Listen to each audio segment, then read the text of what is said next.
Assalamualaikum dan salam sejahtera. Kami dari kumpulan 4, kami akan membentangkan tentang e-dagang. Apa itu e-dagang? E-dagang adalah merupakan salah satu platform jual beli dalam perniagaan atau perdagangan yang digunakan secara dalam talian melalui transaksi elektronik.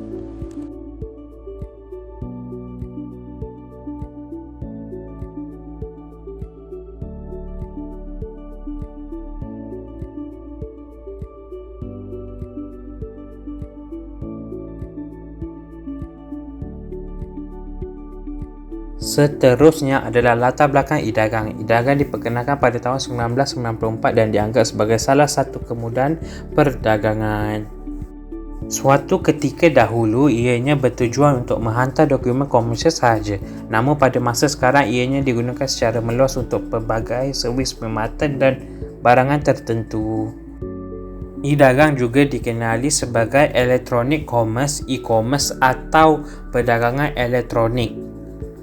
Dengan adanya teknologi yang serba canggih pada masa kini, e-dagang dapat diakses dengan mudah menggunakan komputer dan telefon yang mempunyai akses kepada internet. Terdapat 6 jenis e-dagang. Yang pertama ialah perniagaan ke perniagaan. Kedua-duanya adalah perniagaan yang jumlah dan nilai e-dagangnya melibatkan jumlah yang besar. Contohnya, pengeluar alat sumber komponen dalam talian kepada pengeluar yang menggunakan sumbernya untuk membuat produk mereka sendiri. Kedua adalah perniagaan ke pengguna. Ini pula merupakan hubungan antara perniagaan dan pelanggan. Sebagai contoh, Shopee yang menawarkan pelbagai jenis pakaian atau buku dan sebagainya melalui laman webnya. Pelanggan hanya mencari barang yang diperlukan dan memasukkan nombor kad kredit, dan buku-buku yang dipesan akan terus dihantar ke rumah. Ketiga, guna ke pelanggan. Contoh yang melibatkan hubungan pelanggan dengan pelanggan adalah carousel. Pelanggan menyeraikan bahan-bahan untuk dijual dan pelanggan lain akan masuk ke laman tersebut untuk membeli. Yang keempat, pengguna kepada perniagaan. Pengguna kepada perniagaan kan salah satu aplikasi e-dagang yang mana membolehkan pengguna membuat permintaan terhadap servis dari peniaga. Kelima, perniagaan ke pentadbiran.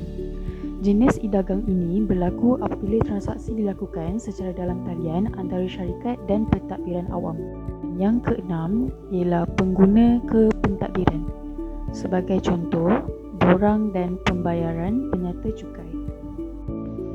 Kebaikan e-dagang. Yang pertama ialah kemudahan. Semua produk mudah diakses melalui internet. Yang kedua ialah penjimatan masa. Tidak perlu membuang masa yang lama untuk mencari produk. Yang ketiga, pelbagai pilihan. Boleh memilih dari pelbagai pilihan produk. Yang keempat, mengurangkan kos. Kos pembelian dapat diminimumkan. Pembeli tidak perlu mengeluarkan duit minyak. Yang kelima, membantu pengguna mendapatkan barangan yang sukar dicari. Sebagai contoh, untuk mendapatkan ubat-ubatan dari luar negara yang sukar didapati di dalam negeri. Yang keenam, sangat mudah untuk membandingkan produk dan harga. Produk mudah dibandingkan walaupun antara dua atau lebih kedai dalam talian. Manakala bagi keburukan e-dagang, yang pertama ialah privasi dan keselamatan. Hal ini boleh berlaku apabila kedai dalam talian tidak menawarkan semua syarat keselamatan dan privasi untuk memastikan keselamatan dalam talian. Yang kedua ialah kualiti. Pengguna tidak dapat menyentuh produk untuk mengetahui kualiti produk sehingga ia dihantar. Yang ketiga, kos tersembunyi. Terdapat kos tersembunyi yang tidak ditunjukkan dalam invoice pembelian tetapi dalam bentuk pembayaran. Yang keempat, kelewatan penghantaran. Walaupun penghantaran produk cepat, keadaan cuaca dan faktor lain boleh menyebabkan penghantaran tersebut ditunda.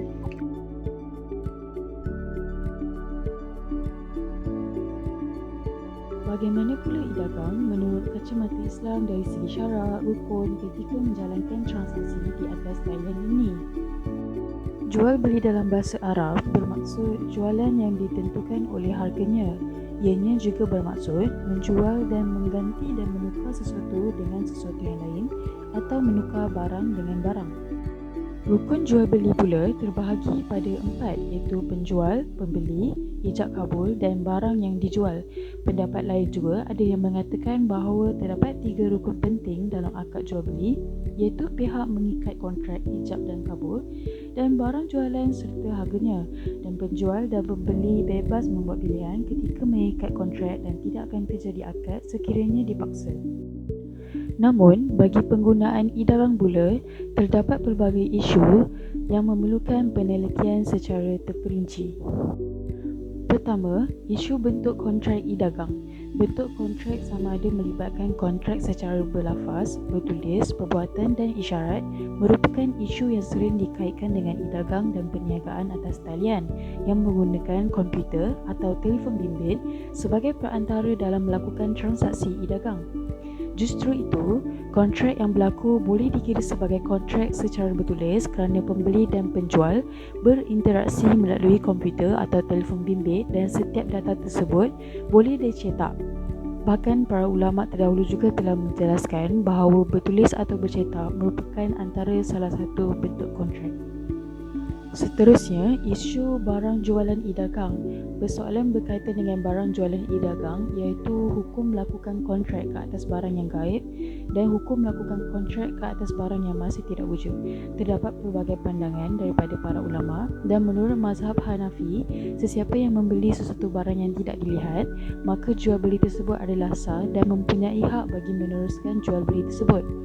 Manakala bagi mazhab Maliki, jual beli barang secara gaib adalah sah tapi disyaratkan bagi menyatakan sifat-sifatnya. Walau bagaimanapun, mengikut pendapat mazhab Syafi'i, yang pertama tidak sah sama sekali berkaitan dengan jual beli barang yang gaib atau barang yang tidak dilihat oleh penjual dan pembeli atau salah seorang daripada mereka berdua, sekalipun barang tersebut wujud dalam kontrak kerana terdapat unsur-unsur penipuan. Seterusnya, pendapat yang kedua pula ialah sah jual beli tersebut dengan syarat hendaklah dinyatakan sifat-sifatnya dan pembeli berhak memilih. Kesimpulan yang dapat diperolehi adalah boleh dikatakan bahawa e-dagang dapat dipraktikkan oleh masyarakat dalam kehidupan seharian mereka. Kedua, e-dagang juga dapat membangun dan memacu ekonomi negara yang sedang mengalami krisis. Ketiga, semestinya platform e-dagang mampu memberikan peluang pekerjaan yang lebih baik kepada masyarakat yang sedang mengalami pengangguran dan akhir sekali dapat memperkenalkan cara dan gaya hidup yang baru kepada masyarakat. Itu sahaja daripada kami. Sekian, terima kasih.